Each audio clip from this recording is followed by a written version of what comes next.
One recommendation for this resume is that you make sure your resume is ATS readable.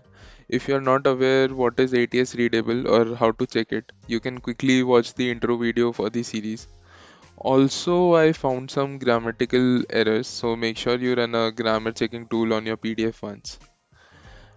It's good that you have provided all the important links on the top. In education section, you can probably leave out the 10th boards, not really important. And in terms of skill, I mention quite often that only mention the limited tech that you are ready to answer any question or indicate your proficiency along with your skills.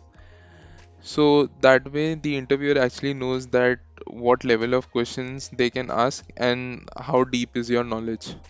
Because even the most basic languages, it is not just about writing a program. There are language specific nuances which you might not know. So make sure that you are proficient in the stack you are mentioning.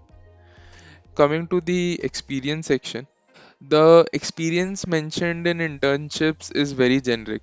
So it gives me no idea about your skills and proficiency. So for instance, like you've written that developed backend service. So that gives me no idea because it could be as simple as a static GET request, or it might be something more than that. Similarly, designed admin panel again is pretty generic. No specifics about your contribution or complexity of the work. Fast and efficient access, but how?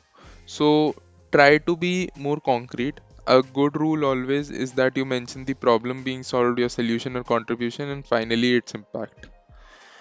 Again, Hacktoberfest can be under projects under open source header, but it is not really an experience. It is more like a voluntary program.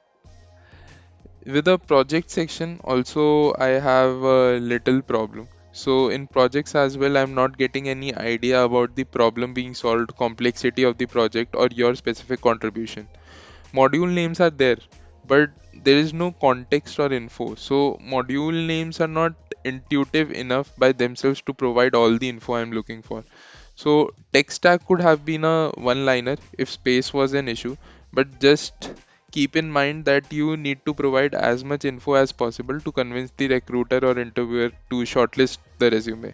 You cannot leave it to them to infer everything from the minimal info that you have provided because it is unscalable for them to infer given the number of resumes they have to review. So you have to actually spoon feed them the important information. Overall, I wouldn't shortlist this resume as of now. I wouldn't reject it upfront, but I would be a little skeptical. So I think if you make the necessary changes, add all the important info, then it will be good enough for getting shortlisted.